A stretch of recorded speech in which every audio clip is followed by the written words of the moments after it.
Hi, I'm Tom, founder of Demand Genius and host of Demand Geniuses. This show is all about equipping B2B marketers with everything they need to convert demand to revenue. So please hit the follow button, it makes me really happy, and then enjoy the show.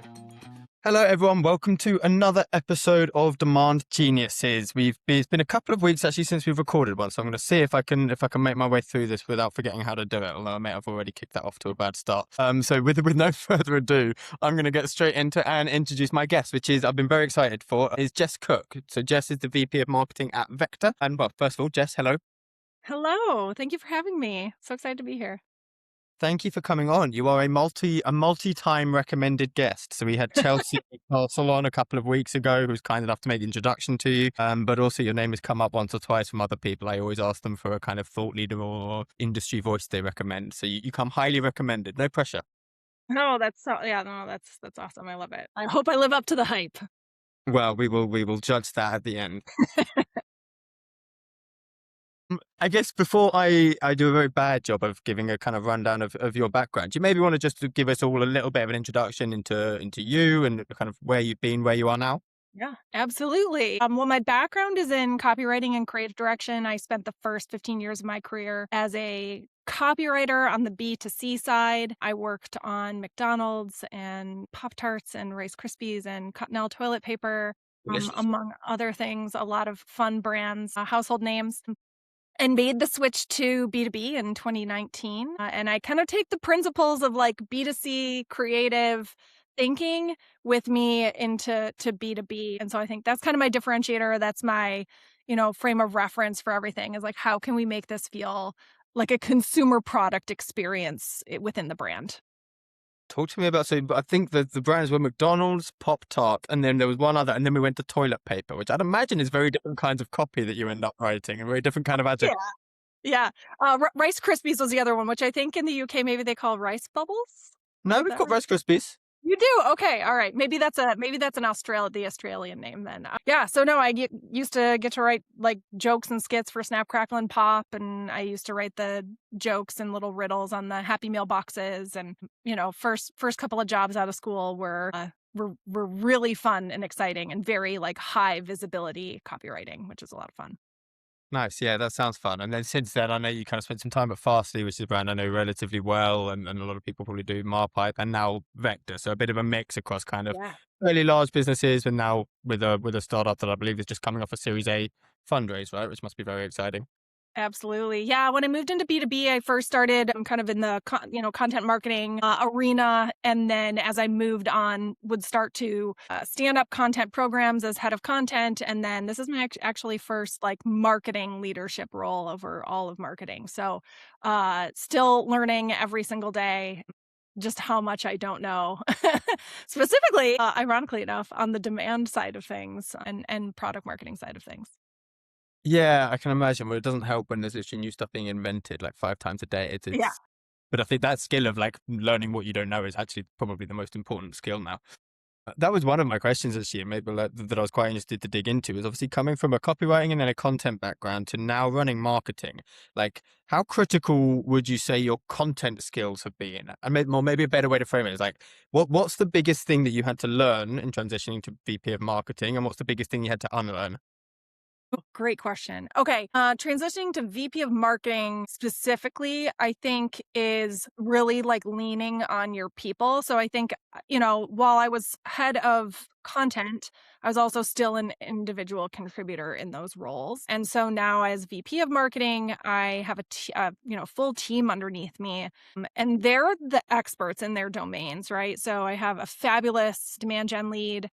His name's Kelly Arndt. And so I lean on him a lot for like, please teach me about reporting. Please teach me about like the things that I need to know. I know the kind of business level things that I want to report back to my CEO to know the health of the business. But I also want to understand, especially because we're a product for demand gen marketers, which we can get into in a little bit. What are we seeing on the demand gen front that I can report back? Not only as like health of the business, health of, the budget, but also just product insights. Like what are we learning by using our own product for demand gen that we could share back out to the market? And what do you think made you the best person for that job? Because my natural instinct would be you're hiring for a kind of company that lives in the demand gen space, you'd want a demand gen expert and probably go down the route of a demand gen kind of strategy for the business as well, whereas you've gone in the complete opposite direction and hired a kind of content brand expert. Yeah, our CEO Joshua Perk and our who's a co-founder, and our other co-founder Nick Masters, who is our COO. They were big believers in the marketing lead for this company needing to have a brand or storytelling background. We're very heavily invested in brand. In fact, my entire first year at Vector was 100% organic and inbound. Maybe not 100%. I think we spent $40,000 for the entire year on ads. And so let's say 97% organic, and we had our goals. So we are very big believers in brand and storytelling and the power of those things, that they actually drive demand, that they can actually bring you qualified hand raisers. And now we're kind of continuing that now with a demand gen arm as well, now that we've made that hire. So we started with the foundation of brand so that people would be aware of who we are and what we do, which is contact level advertising. And then now we bring that brand into everything we do on the demand front, into our events, into our actual ad creative, all of those kinds of things. ABM, outreach, all of that. Yeah, okay. And what, I guess maybe it's a useful framing conversation as well. Like, what is it about the nuances of Vector that are going to be useful for people to understand in terms of Yeah. understanding why that was? And I guess all of the kind of conversations going to follow. What framing is useful for everyone to understand? Yeah, great point. Okay, so Vector is contact level advertising. Oh, I love your mug. Sorry, that We've little guy is taken really cute. we've taken some inspiration from you guys on the mascot. Actually, I that's love one of my overwhelming. When Chelsea mentioned Vector, I was like, Vector, I know them. Oh, that's the Ghost guys. So we now have a exactly. Okay, perfect little side note here. So yeah, sorry. Let me start that again. So Vector is a contact level ad platform. Everyone knows account level, right? We've been doing ABM for a good decade or more now. And basically, we allow you to get a level deeper. We actually let you see who in your target accounts are actually in market or engaging or doing some kind of research on your competitors or relevant topics. Basically allow you to get to the 5% of people in market a lot faster and target them with ads at the contact level. So that's really, really cool and exciting and new. So essentially, I think some context that will be helpful is we're not building a new category. We're kind of deepening a current category, a way of working that people have been doing for a very long time and giving it a new kind of layer of depth and data, which is really interesting. You mentioned our brand mascot, the ghost. So there was kind of this initial idea when the brand was first created that we're allowing you to reveal the ghosts on your site, clicking your ads, doing the research online about kind of your problem space and solution. And so the ghost kind of became the mascot. We lean into him very, very heavily. So I think that was actually part of the reason that when I started looking at the company and potentially, coming on as head of marketing, I was like, this feels very B2C already. They have a mascot. They use these really bright colors. They talk very plainly. They have a little bit of attitude and humor. It did not I could very quickly connect the dots between kind of my creative way of thinking and background and how I could bring all of that to life at Vector. And help me understand, because I guess it's also, I want to understand the context of the go-to-market motion. Because I'm always on this podcast, the least intelligent marketer in the room. My impression would be, if we're not building a category, then that's where actually a demand capture, lots of advertising makes sense, because you're kind of there's demand out there. How do we just funnel that off so we're a little bit better? And so that would push me towards actually what you guys do and what would seem intuitive for Vector, whereas you've gone the other direction and it's a category creation play within a category that already exists. Help me understand why. Yeah. Well, it's not a category creation play, but it is very much a re-education, right? And in order to get people to want to even slightly change how they do something, you have to pull them in. You have to get them to care. You have to get them to like you.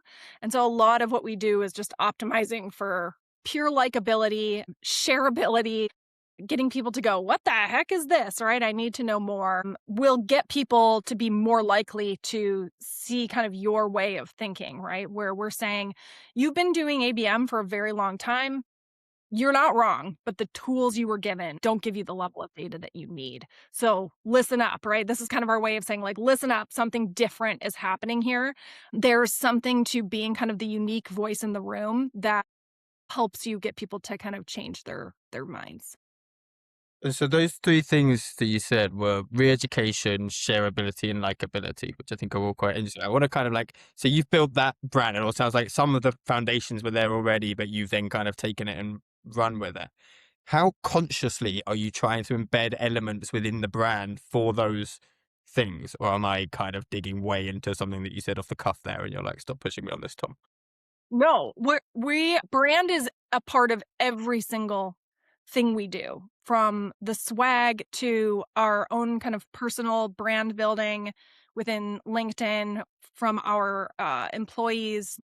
We have a podcast, all the way down to like our ad creative is written in a way that written and designed in a way that does not feel like it's coming from B2B company, that it feels like it's hitting a pain point very specific to, our top personas, that they're seen, but we're also kind of giving them a little bit of a wink and a smile, right? And so even down to our most focused lead capture initiatives, it's all brand. Like it is all very premeditated in the creative and the voice and the tone. Nothing is unintentional about the way we treat brand across any channel. And that even carries in one thing that stands out, the other thing, like the ghost. And then I've also just seen on the LinkedIn airwaves a lot of fun little interactions between you and your CEO. And I know you have like a fun dynamic there. It seems like you landed your dream job in an element, and that you have a lot of people in the business who are very supportive and kind of it must be naturally bought into the kind of approach that you're taking.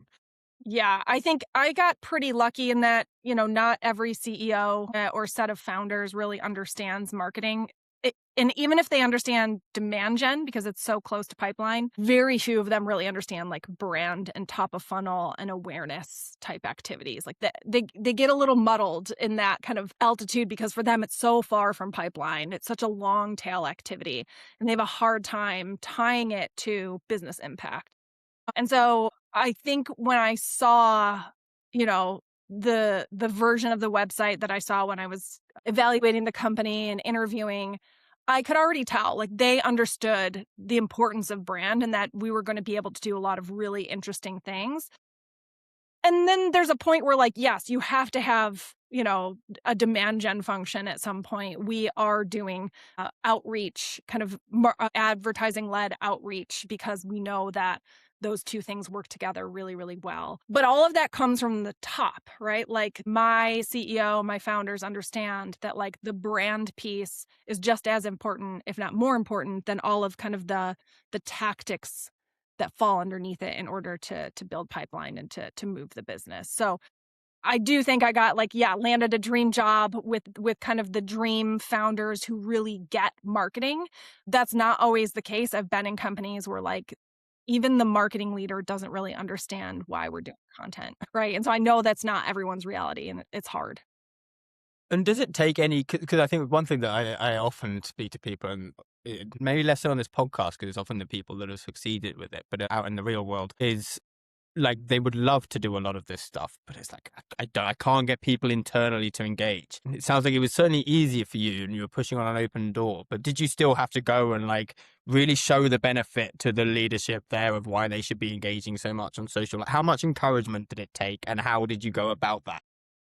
Yeah, some of it happened organically, Tom. Like some of it Yeah. was, we have this podcast. It's called This Meeting Could Have Been a Podcast. It's essentially Josh, my CEO, and I, it's like you've been dropped into our one-on-ones. And so each episode is just kind of a different decision or program that he and I kind of had to come together and make decisions on. And we disagreed on some things. And then where do we actually end up? And out of that kind of came these like caricatures of us and caricatures of our dynamic, right? Where bonehead CEO, right? And like the overambitious marketing leader, and how do we get along and how do we come to decisions? And that started actually playing out not only in the podcast, but in LinkedIn as well. So he would post something and I would comment on it sarcastically.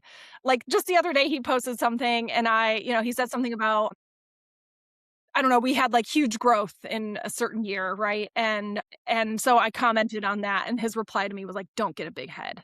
Like it's all sarcastic, but it's like we have this kind of funny back and forth that I think people genuinely enjoy. That was pretty organic, that it translated from the podcast into our LinkedIn kind of personas.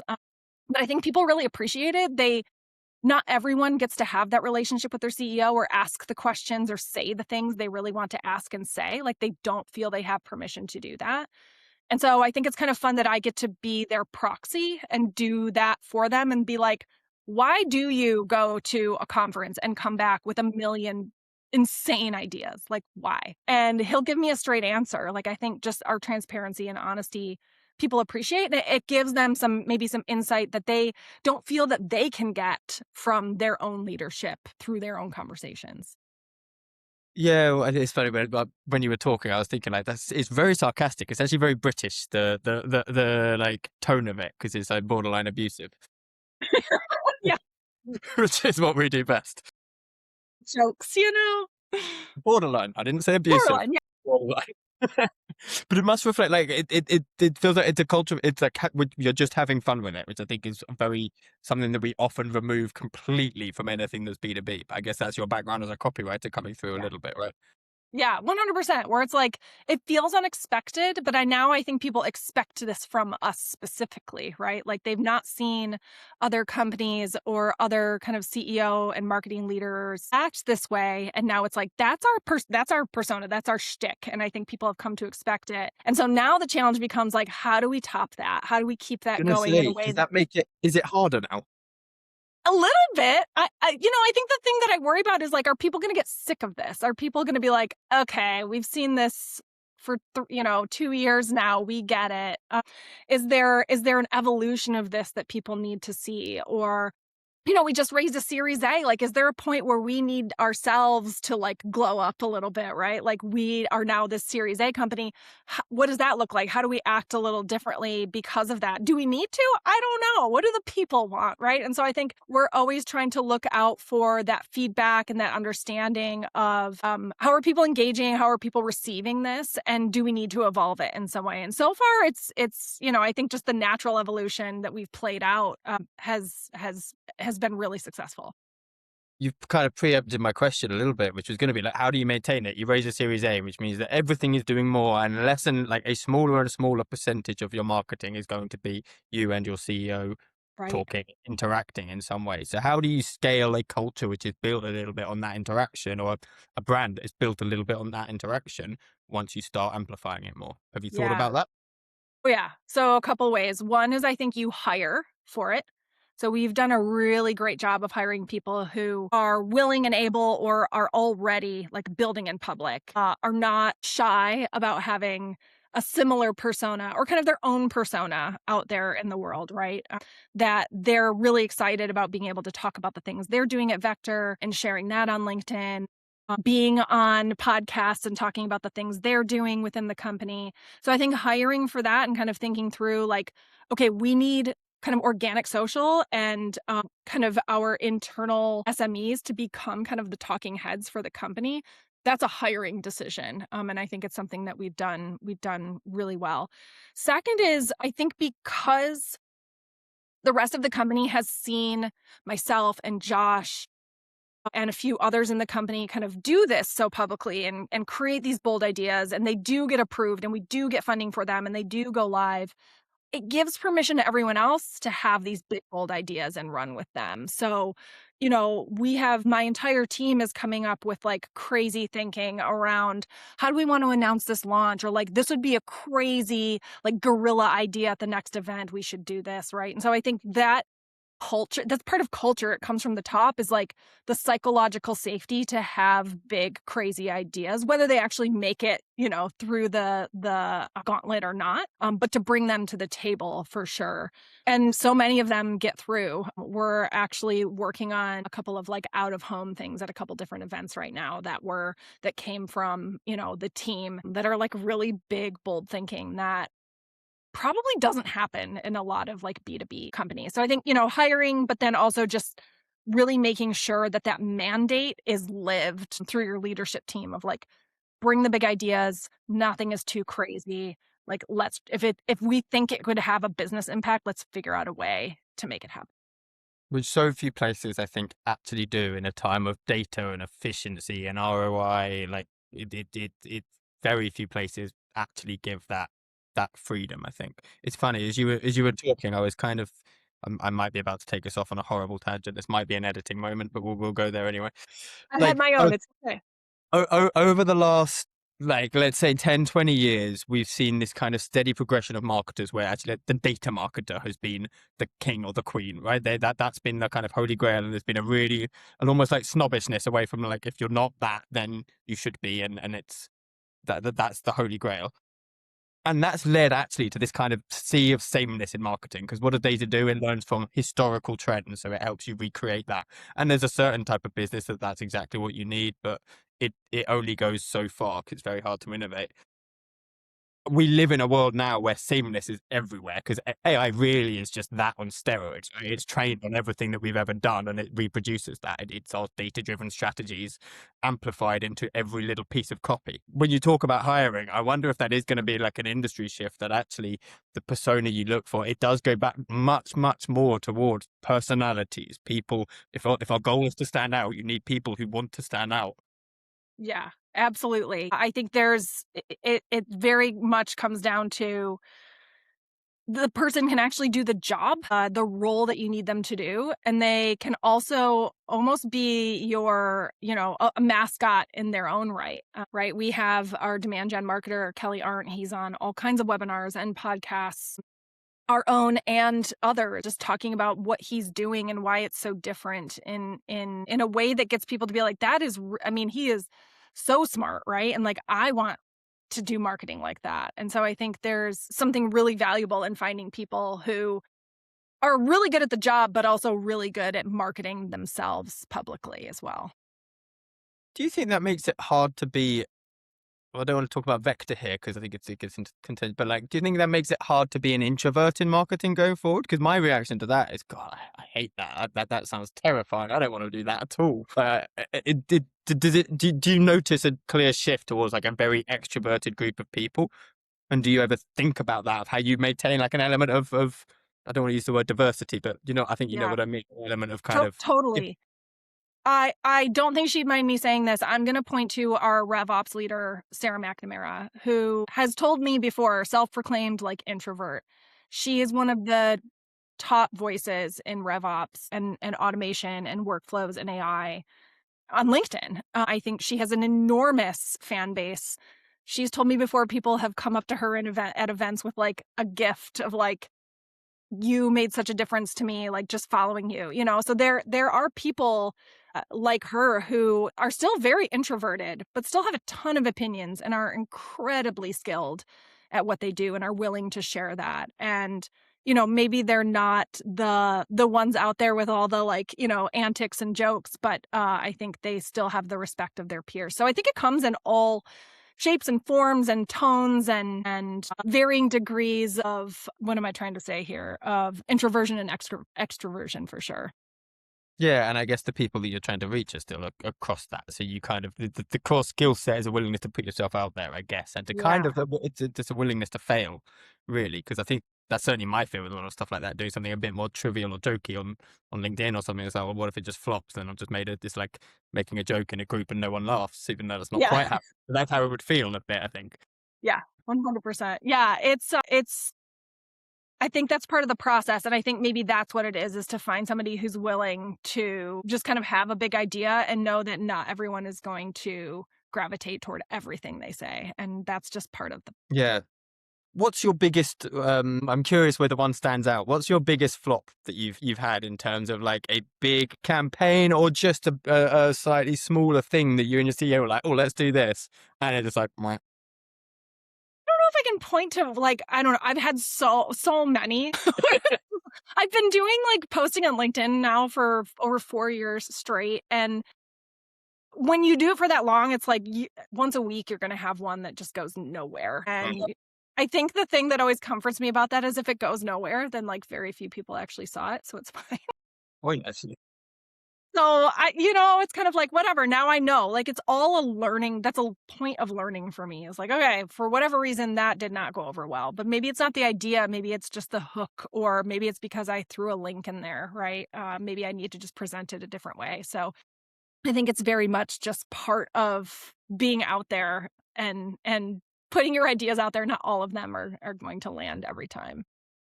Yeah, that makes sense. Maybe let's get back on track a little bit then and talk. I Yeah. want to get a bit more into like the brand that you're building and I guess how you think about that.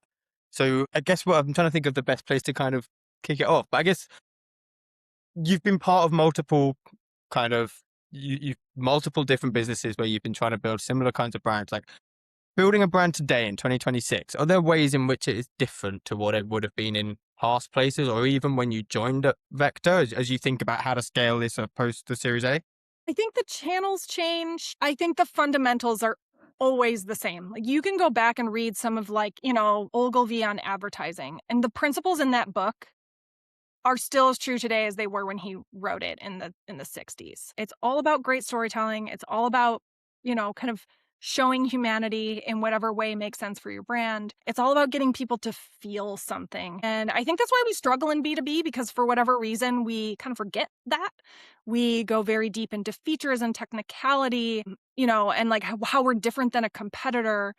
And I was liken that to, like, I used to work on Frosted Flakes. I tweeted as Tony the Tiger for a while. And, it's like Kellogg would never be like, there is 4 million parts of frosting per square inch on a Frosted Flake. Like that, no one cares about that, right? Tony the Tiger is very much about like positivity and activity and sports and like having a great time trying your best, right? And so all of the commercials and all of the kind of ethos of that cereal and that brand is built around that being great, right? As Tony always says. So I think we forget that part where we're like, oh, well, we can do this and we can save you this much money and this much time, right? Like a B2C brand would never present themselves in that way. And I think that's something we could all like really take with us as we continue to build a brand. I can give you a very specific example of how we have really taken brand and even infiltrated kind of the demand gen activities with that. So we've been running a campaign for a little while. We were just been calling it like the surround sound campaign. But because we have Vector in our tool belt, we can actually build a contact level audience on LinkedIn. We know that they're all in our ICP. And we're running 3 basic campaigns or kind of like ad types against this exact same audience. So we're running like single image, product benefit, kind of pain point framing ads. We're running thought leadership. So that is a combination of internal employees and their thought leadership posts about our product, about the way that we think about things and about the way we think marketing should be run, and our influencers and kind of their take on our product or how marketing should be done. And then we also are running CTV ads against that same exact audience. And so we're running a set of 4 CTV ads. They're as wild and zany as you think they would be. There's one where like a guy is in a bathtub, is about to get in the bathtub, and a woman pops up out of it, and she's like spinning an ad, one of those like sign spinners, and she's like, "I needed you to see my ad. It's the only way to make sure that you specifically see it," right? So the idea is like there's a better way, and it's Vector. And so we have kind of these 3 kind of campaign types running in front of this same audience. We, through this campaign, saw like 40% increase in traffic and 40% increases in pipeline month over month. And I think it's really fascinating because they're very squarely like top middle funnel at most. They're definitely not bottom of funnel. And I think it's really fascinating that kind of these wild, CTV ads can get people to go, whoa, this company is really different. And then the thought leadership ads can kind of build the trust. Oh, I follow that person, or I know they're very well trusted and well liked, and they like Vector. And then kind of the single image kind of pain point rooted ads are like, oh yeah, I have that problem, and they're speaking directly to me. And so all 3 of them together are working very, very hard at this exact same audience, kind of seeing all of these in a given time period.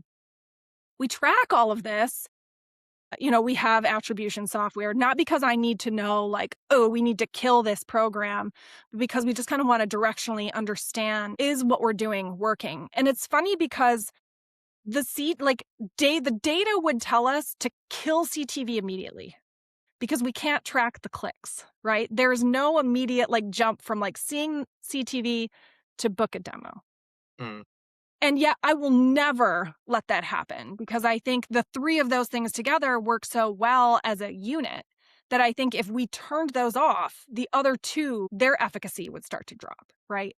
And so I think that's just something like we look at the data as a guide, but I think you also just have to trust the things that you know. And I think the thing for us, a KPI is like our audience thought it was cool. And that's kind of enough for us to greenlight something if we feel like it's gonna just up the vibes and people will be into it. Like, yeah, again, you kind of answered my question because my first thought was, I agree with you actually, but my first thought was to play devil's advocate and kind of to like what the data person response would be like, well, how do you know you're not wrong? Like, I guess maybe a bit, how do you draw the line between that confidence and willingness to place a bet and knowing when, okay, no, this bet hasn't failed? Like, how do you stop it creeping into stubbornness? Yeah. Oh, great point. So we do have we have dream data. It helps us kind of see like multi-touch attribution.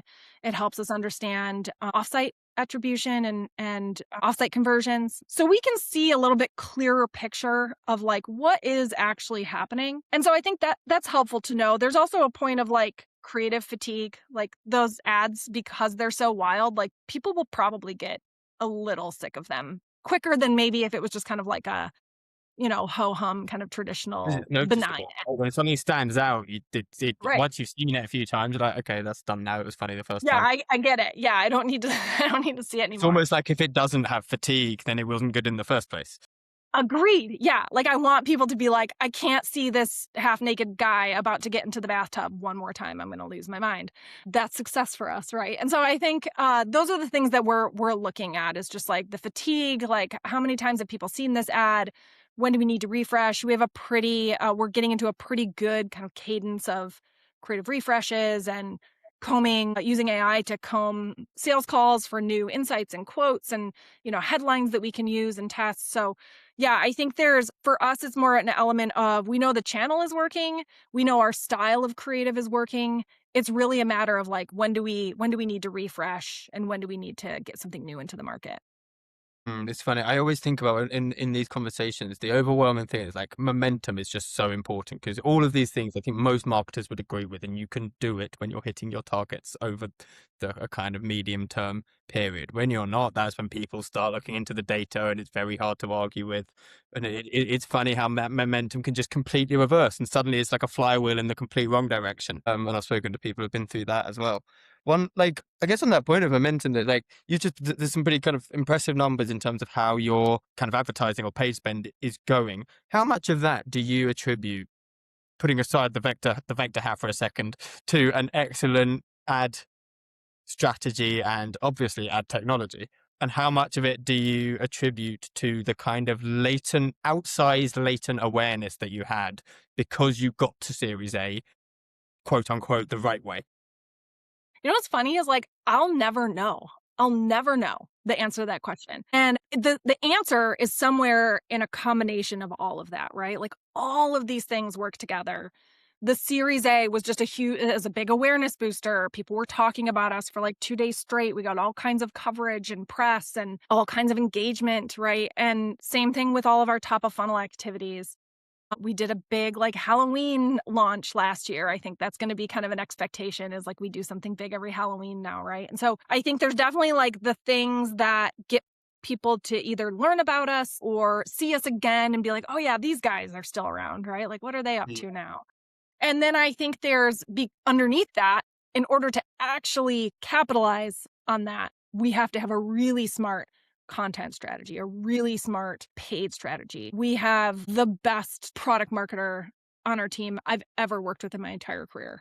And I think just the fundamentals of that she brings of messaging and like, this kind of all of this over here is noise. And this is kind of the focus that we should be really leaning into. Those handful of things all working together was what really, raises all the ships, right? And I think when you lose one, it gets very hard to compensate for it. And I think a lot of B2C typically leans in that kind of in those demand gen waters. And the second that, budget gets cut or, you put out a campaign that maybe doesn't resonate, it's like everything dries up because there was no real loyalty or awareness or affinity to begin with. And so both things are just so important. And I would argue to say that brand is slightly more important because it permeates everything. Marketers see brand as like what it looks like on the outside, and everyone else who deals with your company sees brand as every single touch point they have with you, right? They talk to the customer success manager. That is a reflection of your brand, right? And so it goes deeper than just the ad creative and just the content that lives on the site. I think we forget that a lot too, that like brand is literally part of every single interaction. It touches literally every point in the funnel, right? Or if the way that I think of it is, if it's a flywheel, you can grab the flywheel at one point and spin it, or you can literally wrap your hands around it, grab it at every single point, and just like force it to go faster and faster. And that's what brand does. It makes me think of with what we do as well, which is in the kind of AI visibility. A lot of that is about like, how do we bring AI along with us? And one of the big mistakes I think people make in our space is they treat AI as a visibility channel. They treat it as a kind of a single point on the flywheel that we want to optimize and try and get traffic from, as if it's SEO. In actual fact, it's an extension of your brand, because that for a lot of people is going to be the first and main touch point that they have. For a CFO, it might be the only touch point. They might get a deal land on their desk, just quickly type in, hey, is Vector good value and is it a good fit for us? If it says no, 100K deal gone. How do you think about that? To what extent is the brand that you're building now built for and through AI? So a couple different ways. We have a pretty focused content strategy around how do we show up in answers, but we also want to show up in answers with positive sentiment. And I think that is a really important piece of it. A lot of that comes from kind of the social, the dark social stuff, right? Reddit, threads, and what people say about us on LinkedIn, all of that, right? And so I think it's hard to you can't control it all. There's no way. It's a lot like a review site, right? Like you're not going to be able to go in and take down a 1-star review just because you want to. You actually have to like talk the talk and walk the walks. Like great LLM and kind of AI visibility and sentiment and all of that comes down to, do you have a great brand experience? Do you have a great product experience? Do you have a great customer experience? Because people talk about that. And that is what is getting picked up so much more now than just, the content on your blog that's feeding the answers. And so I think, I think going back to what we talked about in the very beginning is like, let's optimize for likability and shareability. And let's make sure that like the experience from beginning to end is really special and exceeds our customers' expectations so that they're feeding the answers for us in a way that we want them to. Yeah, I love that. And I love the focus on kind of sentiment as a metric. It's something I think people always need to be a little bit careful. We did this research report which looked at how AI responses vary at different points in a complex buyer journey. So if you take an awareness prompt, a consideration prompt, a conversion prompt. And one thing we noticed, which was really interesting, is this thing called intent matching. So the AI basically is very smart. It understands the user's intent and it helps them fulfill that. So in an awareness query, it's exploratory. In consideration, it's comparative. And then in conversion, it's directive. So in conversion, so what most people do is they track bottom of funnel prompts, because that's the only place where you get an actual citation, and they see high sentiment and they say it must really like us. No, actually it's intent matching, and it knows that that the user wants high sentiment towards something to help it make a decision. And that's where sometimes people go a little bit wrong with that.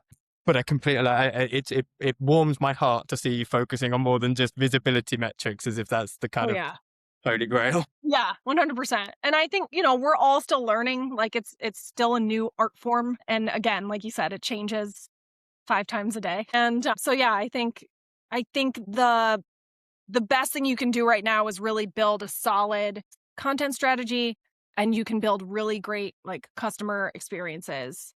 And those two together will help kind of bolster all of that for you.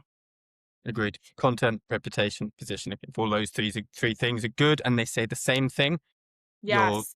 you're golden. Yeah. And that's where most people go wrong, because those three things say something completely different. Because you got content from 5 years ago before your pivot. And Yes. anyway, Yeah. I'm gonna go down a rabbit hole now. On that note, let's wrap it up there, Jess. Good. And before I let you go, do a couple of quick fires since we've got 5 minutes that we always like to do. So I think normally I give people this in advance, but I think I didn't for you. So I'm going to put you slightly on the spot. Okay. Let's So do it. the first one is an AI use case or an AI tool that you absolutely love. The thing that like most blew your mind.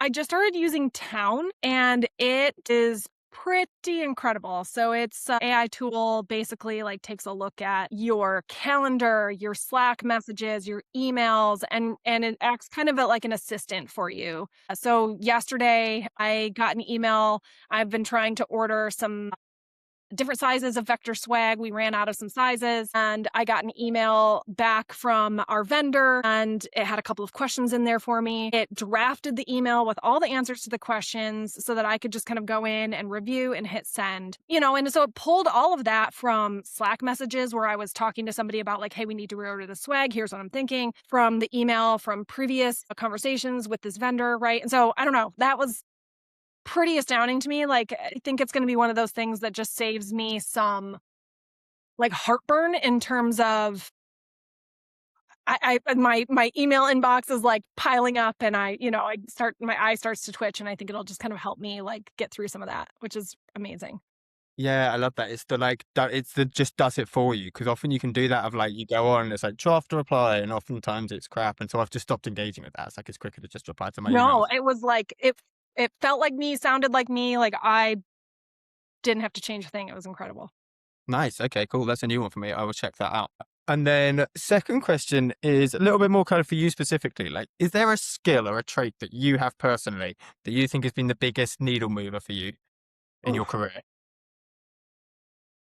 It's a weird one, video production. So I have been scripting and producing, or, been on the producing end of videos through my entire career, right? I wrote scripts for Snap, Crackle, and Pop. I did a whole Cheez-It series where like the talking cheese wheels, I had to like script. Each one had a different personality and I got to oversee the animation. There's something about being part of a video production that helps you like really see a creative plan come together. You start to understand the process of like the things that matter up front versus the things that can take place in post production. Spoiler alert, so much more matters up front than you think. You go I thought you were through. going to say the opposite. No. There are so many things where like you'll hear people say we can fix that in post, and you're like, no, we can't. We need to get it right now. Yeah. You go through casting, you go through like location scouting. I don't know. It's just a whole other world. And I think having gone through that so many times, it feels like one of the more stressful things that you can do as a marketer or creative. Really. And once you've done that a few times, you're like, I could kind of do anything. It gives you this like sense of confidence. And I think it helps you understand like the things that are important to nail early on and the things that are just kind of noise until you get to the end, or you'll figure it out later and that will be okay. So yeah, I don't know. I always tell people, if you have the chance to be part of like a video production or you get to script something and you get to kind of see how it's made, like jump at the chance. It's been a pretty incredible skill that's allowed me to do some really amazing work and stand out, I think, as a candidate of somebody who can do work like that. There's not a ton of, B2B marketing leaders that can be like, oh yeah, I can script that and put that together and find talent and do all of that. And yeah, no problem. Hmm. I like that, because I think everyone knows video is a very powerful channel, but for most people, me included, it's very intimidating. That's one thing. Like things like Riverside have made that a lot easier, but Yeah. still, it has a pretty clear bar, and that bar is normally a short reel on LinkedIn that has two heads next to each other and talking Right. about. There's so many bloody marketing podcasts about B2B. There's one thing I was very conscious when I started this. I was like, that's what the world really needs, is another marketing. Hey, you never know. They're everybody has their thing, man. And I bet there's raving fans of this show who are like, I listen every week. I hope so. Hi, Dad. Hi, Mum. And then very last question is, actually, I'll ask it, we'll go straight to you, just conscious of time. One recommendation that you'd have for everyone, whether it's like a book, a thought leader, a podcast. As I say, you've come up here once or twice yourself. So I cannot recommend Exit 5 enough. yeah. Exit 5 is a B2B marketing community. They have a podcast. They have like an actual online community with its own kind of app where you can go in and ask all kinds of questions. They have different kind of sectors of the community for marketing leaders. They have different chapters in all different cities. I've in my like early B2B years, I learned so much just from listening to the podcast about how other marketing leaders were running marketing, how other content people were running content, things that I could take with me the following week and like implement them in my own role or test them out. And so, yeah, I would get on the Exit 5 train. You will learn a ton. They have an incredible event in September in Vermont, of all places, which is where the founder actually lives. So I'll be there this year. It's an awesome event. Like, just it's helpful to meet other people who are facing the same challenges. And I think that's what that community provides for sure. Awesome. Well, and I know they've got a pretty good podcast as well. So definitely go and check that out. I've been in the community at points, actually. Cool. Look, Jess, this has been fantastic. Thank you for your patience with all of my endless and meandering questions. And thank you for being so open. And also, thank you for all of the lovely, one thing I wrote down at one point was that you love lifting up people around you. I can see that. You like shouting out all of the different people in your team. And I think that's really cool. Absolutely. I have the best team. I'm so lucky, and I would like shrivel up in a ditch without them. So got to give them their flowers. Okay, well, let's not do that then. Cool. Right. Thank you, Jess. And thank you for everyone listening at home. Thanks, Tom.